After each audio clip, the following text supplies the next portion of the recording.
Assalamualaikum warahmatullahi wabarakatuh. Perkenalkan, nama saya Khoirnisa Hanifah dengan NIM 220431113 dari Prodi Akuntansi Fakultas Ekonomi Universitas Negeri Padang. Baiklah, pada kesempatan kali ini saya akan menjelaskan tentang konsep dasar dari mata kuliah Hukum Bisnis dan Regulasi dengan dosen Ibu Dewi Febriani, SE MSI. Baiklah, pada kali ini saya akan menjelaskan 5 bagian. Yang pertama pengertian, yang kedua sumber, yang ketiga sistematika, yang keempat subjek dan objek, serta yang kelima sistem hukum. Baiklah, mari kita mulai dengan pengertian. Hukum bisnis adalah keseluruhan peraturan-peraturan hukum, baik tertulis maupun tidak tertulis, yang mengatur hak dan kewajiban yang timbul dari perjanjian-perjanjian maupun perikatan-perikatan yang terjadi dalam praktik bisnis. Hukum bisnis dalam bahasa Inggris disebut dengan business law dan dalam bahasa Belanda disebut Bestuurrecht. Sumber hukum sendiri terdiri dari 6. Yang pertama undang-undang, yang kedua kebiasaan, yang ketiga jurisprudensi, yang keempat traktat, yang kelima perjanjian, serta yang terakhir doktrin. Yang pertama undang-undang. Undang-undang atau perundang-undangan adalah peraturan perundang-undangan yang dibentuk oleh DPR dengan persetujuan Presiden. Undang-undang memiliki kedudukan sebagai aturan bagi masyarakat untuk konsolidasi dalam politik dan hukum serta mengatur kehidupan bersama dalam mewujudkan tujuan negara. Peraturan perundang-undangan dihasilkan dengan 3 sifat, yaitu bersifat umum dan komprehensif, bersifat universal untuk menghadapi peristiwa yang akan datang yang belum jelas bentuk konkretnya, serta memiliki kekuatan mengoreksi dan memperbaiki dirinya sendiri. Adalah lazim jika peraturan mencantumkan klausul yang memungkinkan dilakukan peninjauan kembali. Yang kedua adalah kebiasaan. Kebiasaan dapat diartikan sebagai suatu perbuatan yang dilakukan berulang-ulang berdasarkan tingkah laku yang tetap, lazim, serta normal. Kebiasaan dapat menjadi sumber hukum menurut sistem hukum di Indonesia. Salah satunya yaitu hukum adat. Yang ketiga adalah jurisprudensi, yaitu keputusan-keputusan dari hakim terdahulu untuk menghadapi suatu perkara yang tidak diatur dalam undang-undang. Keputusan ini dijadikan sebagai pedoman bagi para hakim lain untuk menyelesaikan suatu perkara yang sama. Hal ini didasarkan dengan berbagai faktor dan pertimbangan. Yang pertama pertimbangan psikologis, yang kedua pertimbangan praktis, dan yang ketiga pendapat yang sama. Jurisprudensi terbentuk akibat undang-undang yang kurang jelas dan menyebabkan hakim kesulitan dalam membuat keputusan. Hakim kemudian membuat suatu hukum baru dengan mempelajari putusan hakim terdahulu untuk mengatasi perkara yang sedang dihadapi. Maka putusan hakim terdahulu inilah yang disebut dengan jurisprudensi. Yang keempat adalah traktat. Traktat adalah perjanjian yang dibuat antar negara yang dituangkan dalam bentuk tertentu. Sebagaimana disebutkan dalam Undang-Undang Dasar 1945 Pasal 11 yang berbunyi, Presiden dengan persetujuan DPR menyatakan perang, membuat perdamaian dan perjanjian dengan negara lain. Yang kelima adalah perjanjian, dan yang keenam adalah doktrin. Doktrin yaitu pernyataan yang dituangkan ke dalam bahasa oleh semua ahli hukum. Hasil pernyataan tersebut disepakati oleh seluruh pihak. Umumnya, penyelesaian perkara didasari oleh undang-undang, perjanjian internasional, dan jurisprudensi. Akan tetapi, jika ketiga sumber tidak dapat memberi jawaban, maka pendapat para ahli hukum dapat dipertimbangkan.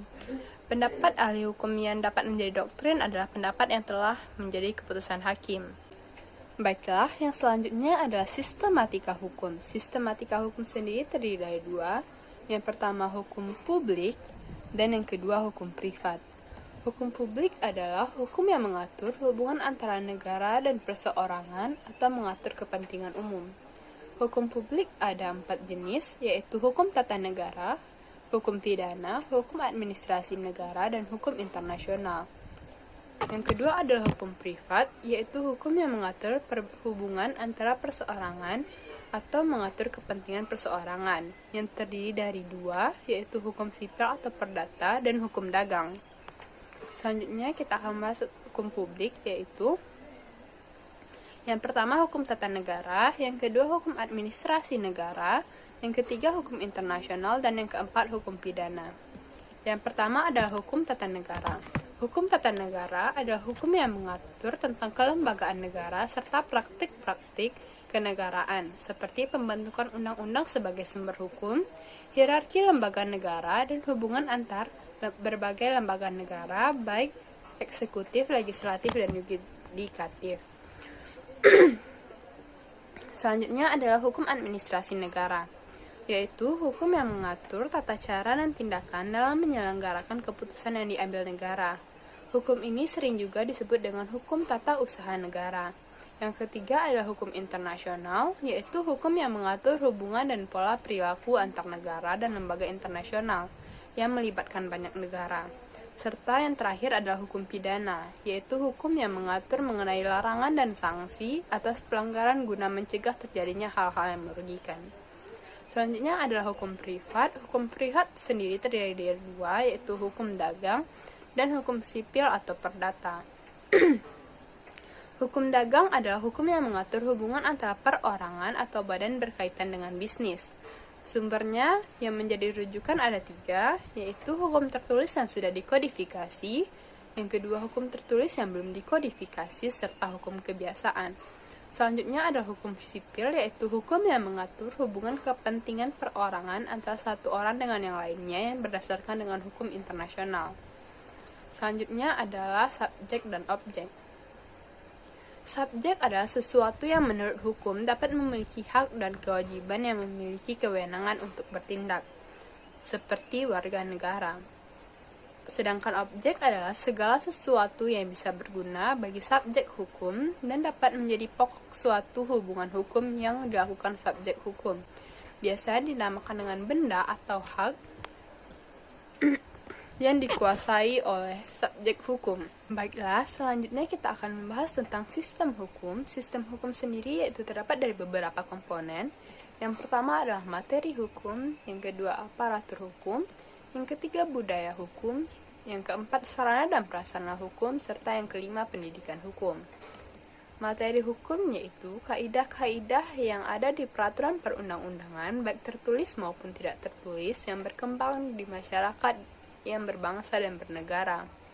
Selanjutnya adalah aparatur hukum, yaitu yang mempunyai tugas dan fungsi untuk penyuluhan, penerapan, penegakan, dan pelayanan hukum. Sedangkan budaya hukum terdiri dari pemikiran manusia yang mengatur kehidupan dan juga sikap terhadap hukum dan sistem hukum, kepercayaan, nilai, pemikiran, dan harapan. Yang keempat adalah sarana dan prasarana hukum, yaitu meliputi hal-hal yang bersifat fisik, dan yang kelima adalah pendidikan hukum. Selanjutnya adalah hukum dan masyarakat. Kodratnya manusia itu tidak bisa hidup sendiri, yaitu manusia adalah makhluk sosial. Agar tujuan itu tercapai, maka harus ada norma-norma yang mengaturnya. Norma atau kaidah sosial adalah suatu pedoman atau peraturan hidup yang menentukan bagaimana manusia harus bertingkah laku dalam masyarakat, agar tidak merugikan orang lain. Ada 2 jenis norma atau kaidah sosial. Yang pertama adalah yang bersangkutan dengan aspek kehidupan pribadi, misalnya norma agama dan norma kesusilaan. Sedangkan yang kedua adalah yang bersangkutan dengan aspek kehidupan antar pribadi, yaitu norma sopan santun dan norma hukum. Yang pertama, norma keagamaan atau kepercayaan. Yang kedua, norma kesusilaan. Yang ketiga, norma sopan santun. Dan yang keempat, norma hukum. Norma agama adalah norma yang berisi larangan dan perintah dari Tuhan. Sedangkan norma kesusilaan adalah norma yang berasal dari hati nurani manusia. Norma sopan santun adalah norma yang timbul dan diadakan oleh masyarakat untuk mengatur pergaulan hidup setiap masyarakat. Dan norma hukum adalah aturan resmi yang dibuat oleh penguasa atau pemerintah yang bersifat memaksa dan mengikat. Sekian yang dapat saya sampaikan. Maaf apabila ada kesalahan dan semoga bermanfaat. Assalamualaikum warahmatullahi wabarakatuh.